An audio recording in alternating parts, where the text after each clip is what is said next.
자, 오늘 말씀은 예레미야 43장 1절로 13절의 말씀입니다. 함께 읽습니다.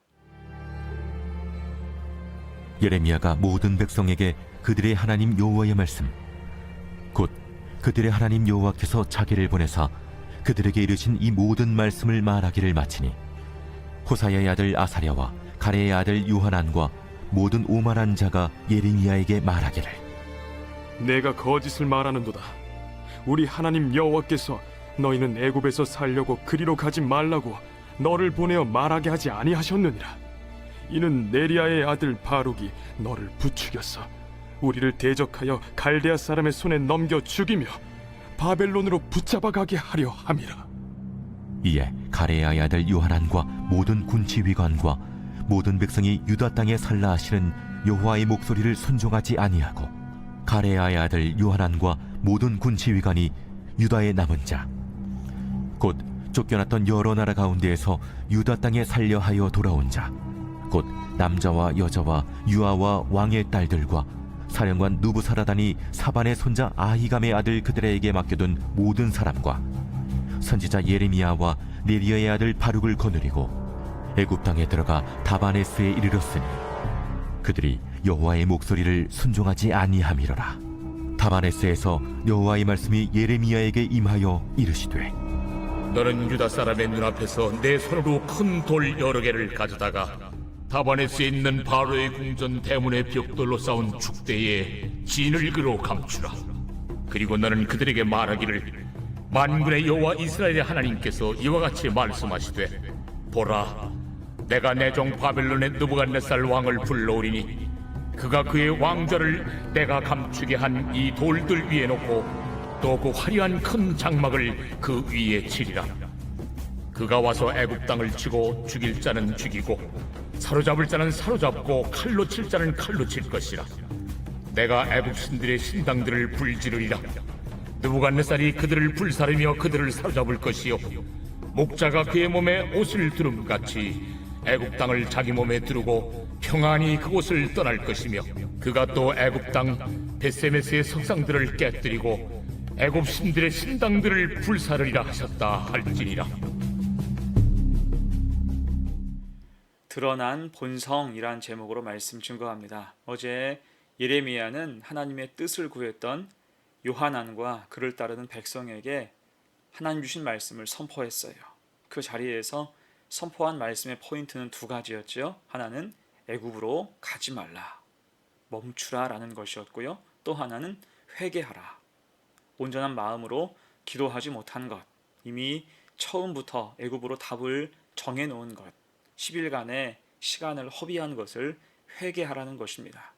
이에 요하난과 그 백성들은 어떻게 반응할까요?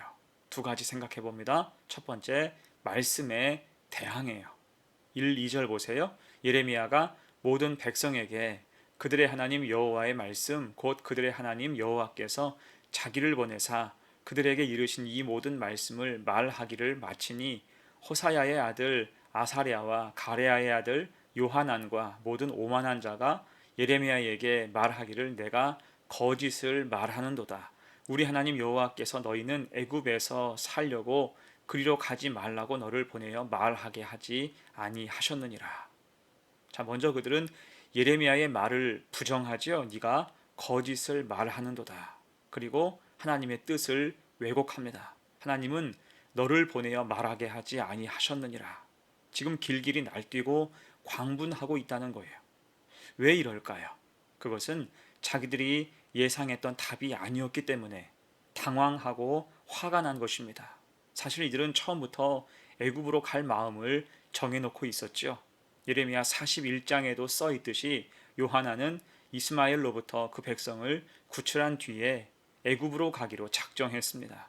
그렇게 애굽으로 가려고 마음을 먹고 게롯 김함에 이르러서 돌연 예레미야를 찾은 거예요. 아마 그 속에 이견이 생겼고 불안해하는 백성들이 있었던 모양입니다. 그래서 이제 졸지의 대장이 된 요하나는 이들의 마음을 하나로 모을 필요가 있어서 예레미야를 찾았고 굉장히 정돈되고 신실한 모습으로 기도를 부탁했어요. 그것이 예레미야 42장 초반의 모습이었죠. 여러분, 그때 모습만 볼 때 얼마나 그 모습이 아름다워 보였습니까? 간구함과 기다림과 순종함이 있었어요. 하지만 사실 이때의 모습은 돌이켜보니 순수한 믿음이 아니라 자기가 가진 열망과 확신 때문에 본래 모습을 숨긴 거예요. 경거망동에서 초치지 말자, 이런 생각으로 겸비한 모습을 유지한 것입니다. 당연히 이때까지는 예레미야가 애굽으로 가라고 답할 줄 알았던 거예요. 지금 모든 사람이 애굽행을 열망하고 있었고, 상식적으로 생각을 해도 바벨론 왕이 보낸 총독이 죽고 바벨론 군사가 다 죽었기 때문에 바벨론 왕의 보복이 있는 것은 당연해 보였어요. 그러면 피하는 게 상책이고 이게 상식이겠죠. 그래서 자신하면서 예레미야에게 하나님의 뜻을 물은 것입니다. 한마디로 답을 정해놓고 있었다는 거예요. 하지만 예레미야는 이 문제를 그리 쉽게 생각하지 않았습니다. 대세와 사람들의 열망이 있다고 해서 대충 넘길 문제가 아니라는 거예요. 곧 예레미야는 그런 열망에 쉽게 동조할 사람이 아니며, 그를 통해서 인기와 명성을 유지할 얄팍함이 있는 사람도 아니었습니다. 그는 과거 유다의 왕들과 고관들 앞에서 온갖 위세 속에서도 직언을 서슴지 않았고 하나님의 공의만을 선포했던 사람입니다. 무슨 일이 있어도 하나님의 뜻과 말씀에만 집중하는 사람이었습니다. 그래서 지금 기도 부탁을 받고도 10일간이나 하나님이 응답 주실 때까지 열심히 기도한 거예요. 자, 그럴 때 그들이 원하는 답이 아니라 예레미야는 단호하게 하나님의 뜻을 전하고 회개하기를 선포했어요. 이에 요한한 일당은 발칵 뒤집혀진 거지요. 그리고 그 응답을 받지 않았고 거절했고 대신 그들의 감춰진 본색, 악한 본성을 다 드러냅니다. 2절 말씀 다시 보세요. 호사야의 아들 아사랴와 가레야의 아들 요하난과 모든 오만한 자가 예레미야에게 말하기를. 그러니까 42장에서 신실해 보였던 그 사람들이 알고 보니까 오만한 사람들이었다는 거예요. 신실함을 단지 포장했던 것입니다. 결국 이 일을 통해서 요하난과 그 일당은 그 실체, 위선과 거짓됨이 다 폭로됐습니다. 여러분, 그래서 말씀 앞에 다 드러나요. 거짓과 위선은 감찰하시는 하나님 앞에서 다 드러납니다. 빛이 임할 때 모든 어두움은 드러날 수밖에 없는 것입니다. 이에 우리는 거짓 없는 믿음으로 신실하고 진실하고 거룩하게 하나님 앞에 서는 성도가 되시기를 축원합니다. 두 번째예요. 악한 사람들의 반응 두 번째, 기어이 애굽으로 들어가요. 자, 그들은 이제 어거지로 예레미야와 바룩을 앞세워서 애굽으로 가지요. 끌고 가는 거예요. 5절로 7절을 봅니다.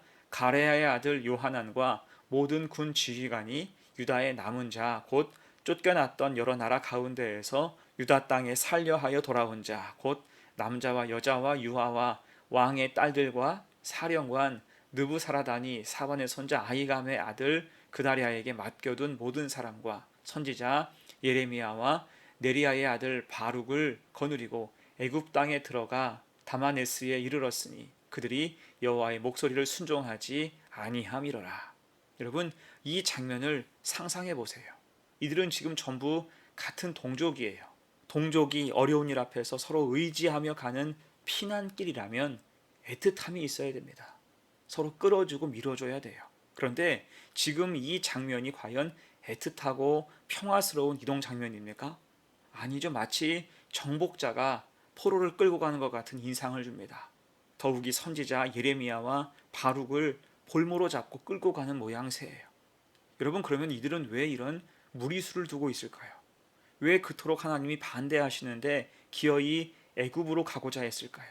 그것은 악한 마귀로 인해서 이미 그 눈과 귀가 다 막혔기 때문이에요. 에스겔 12장 2절입니다. 인자야, 내가 반역하는 족속 중에 거주하는도다. 그들은 볼 눈이 있어도 보지 아니하고 들을 귀가 있어도 듣지 아니하나니 그들은 반역하는 족속임이라. 아멘. 지금 딱 그런 모습인 거예요. 악한 마귀가 눈과 귀를 막자 하나님께 반역하게 되었다는 거예요. 자, 결국 하나님은 예레미야 입술을 통해서 이제 그들이 갈 애굽의 심판을 선포하시죠. 11절로 13절의 말씀입니다. 그가 와서 애굽 땅을 치고 죽일 자는 죽이고 사로잡을 자는 사로잡고 칼로 칠 자는 칼로 칠 것이라. 내가 애굽 신들의 신당들을 불지르리라.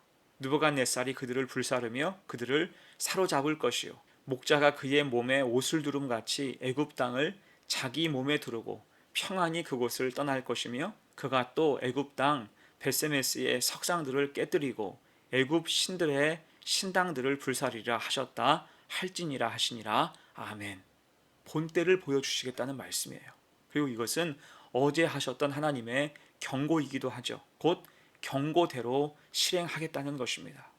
자, 결국은 자업자득이라는 거예요.